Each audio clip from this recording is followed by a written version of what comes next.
Hello folks, welcome back. And today we're going to replace one of my tanks, the no filter dirted tank that I started years ago. Well, I don't even have a finished product photo for you. It got really bad. It's kind of covered in algae. It was unsightly and not very much fun to look at.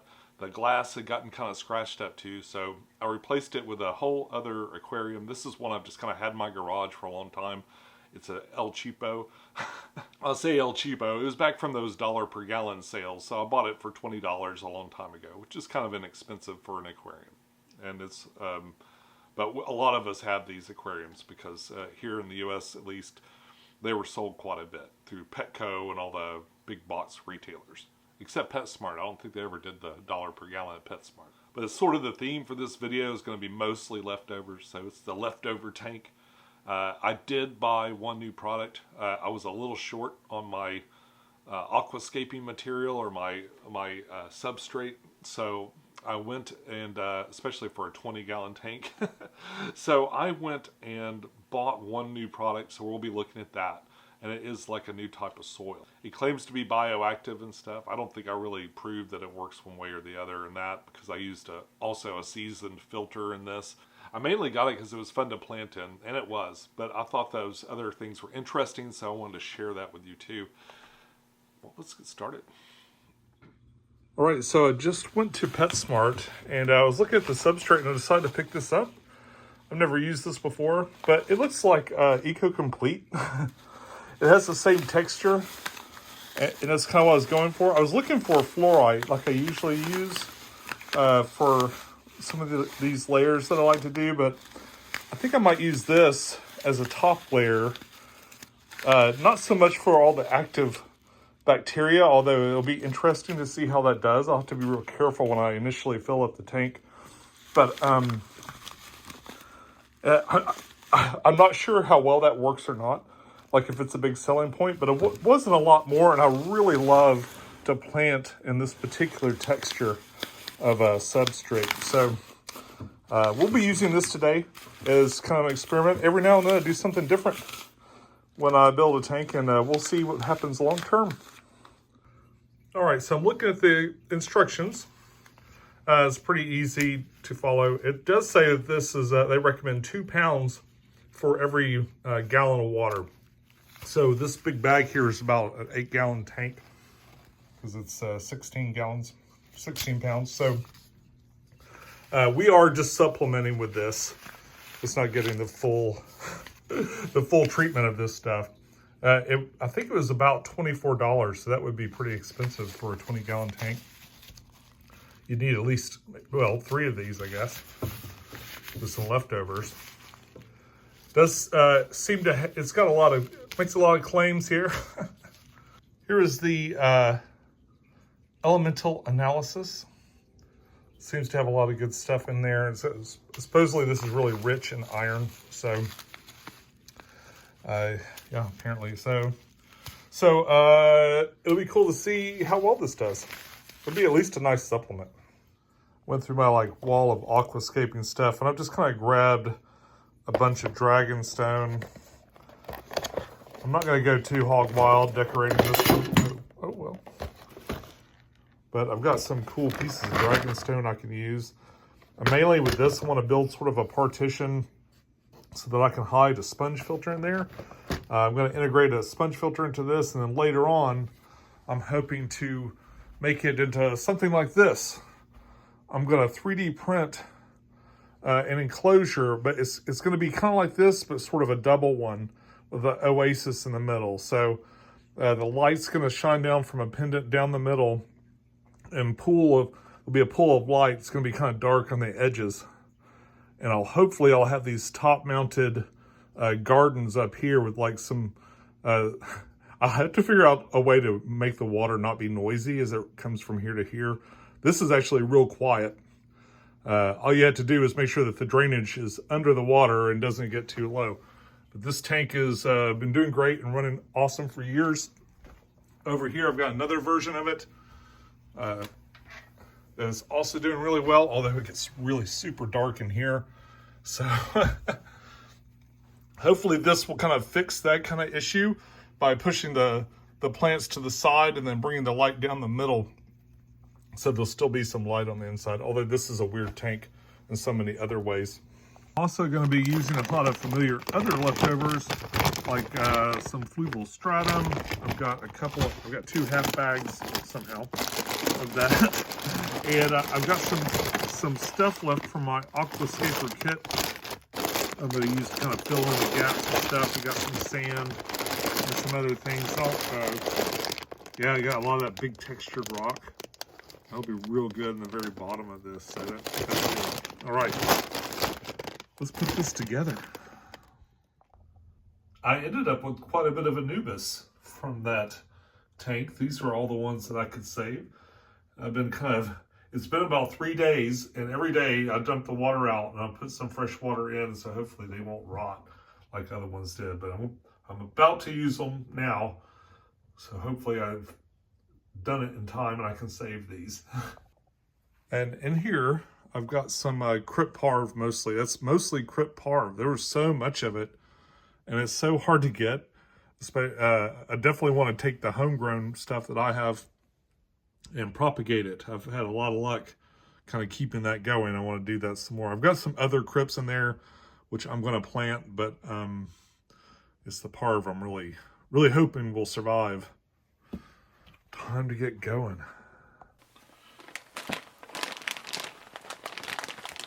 Start off with a little of this stuff.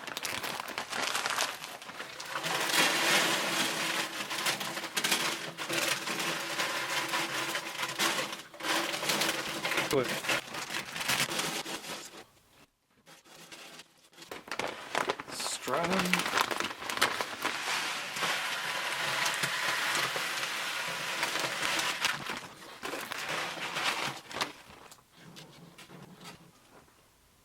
Activ Flora.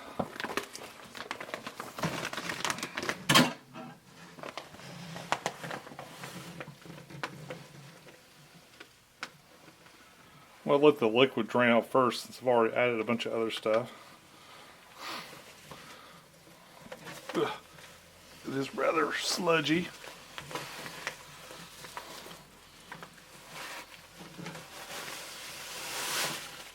There we go.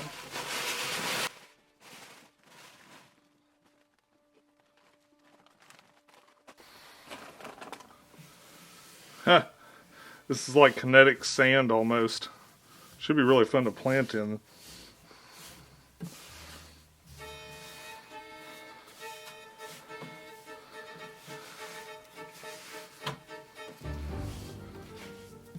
I'm mixing these two together a bit.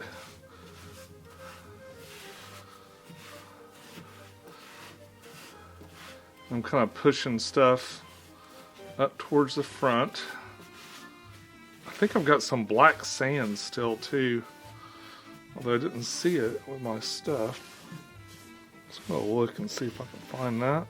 Again, a lot of fun just to play with your hands. I used to use tools and stuff for this, but I really like doing it this way.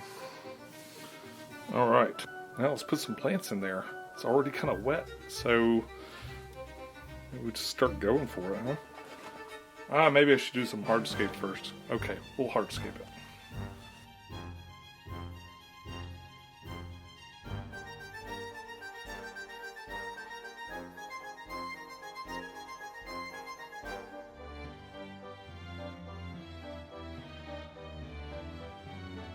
So I've tried to arrange these where I could kind of wedge Anubias into a lot of little nooks and crannies all around through here.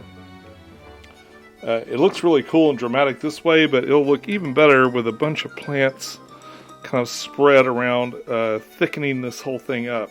And it sort of look like these rocks are sort of coming out of nowhere. I've got a few more rocks I'm going to send across the background over here just to kind of bring the two sides together. The other side, of course, right now just has some driftwood that I'm sort of staging right there just to kind of give it a different texture coming around the other side. I've also got a lot of little rubble. I'm going to wait and add a lot of that in just a minute. I'm going to go ahead and plant now. And we'll plan where the plants go, and then I'll fill in with some rubble and other stuff. I've left a lot of room, although there's not very deep over here. But I've left a lot of room for planting, and especially around these edges and stuff. So I've left a lot of areas for planting in here, so let's see if I can fill in with that Crypt Parv and see what it looks like. There's some Wendeti too. We'll go ahead and stick some of that in the back here, just in case it lives. It has potential to grow really big, so I'll make sure I put it where I want it. Where I need it to grow and fill in. I've got this crypt in so many tanks right now. It's always an easy one to fill in the gaps. Hopefully that'll pick up and be a big plant right there in the corner.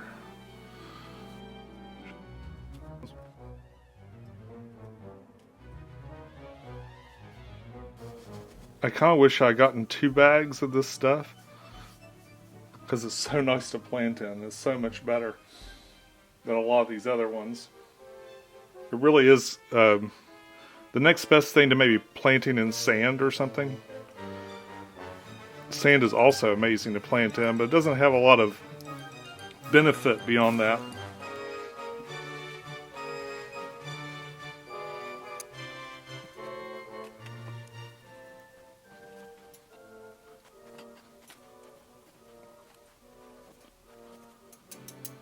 The only downside with these things seems to be, don't scratch that. The only downside with this seems to be that this stuff sticks to the tongs. I have to dip them in water to get this grit off, whatever it is.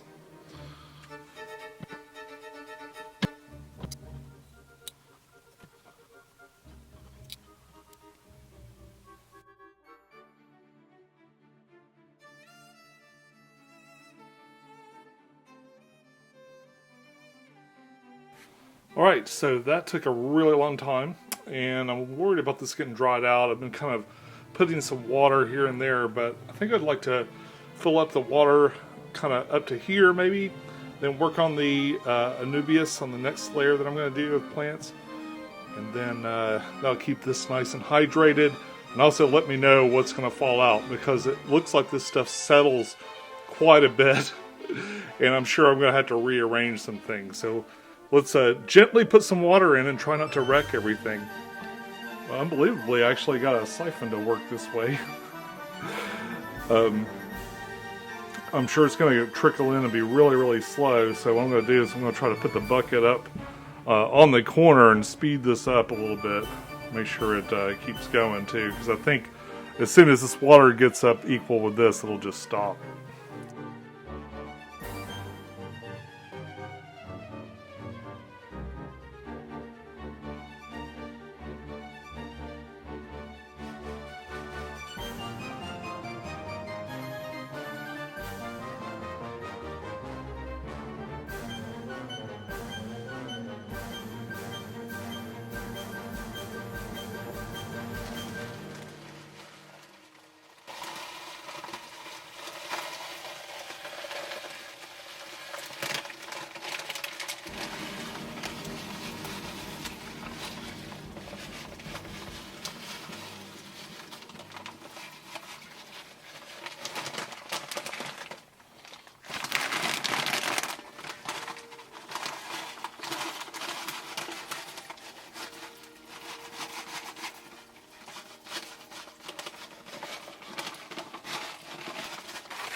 So it's got this thing, which sends the bubbles out and hopefully will make it real quiet in here, which is nice since this is my bedroom, my boudoir. Ah, perfect fit. Alright, very quiet. I'm liking it. Let's see if it clears this water up real nice. Then I'll have to figure out a background probably. It's been a few days and it's looking better, but it's still quite foggy. I haven't decided on a background. I probably will put a background on at some point. But looks very promising. It's going to be pretty neat. Really neat little aquascape in here. Little update on the Fluval Flex 2. It is looking really, really good. We've got some black neon tetras going in there. They're doing great. And here we have it.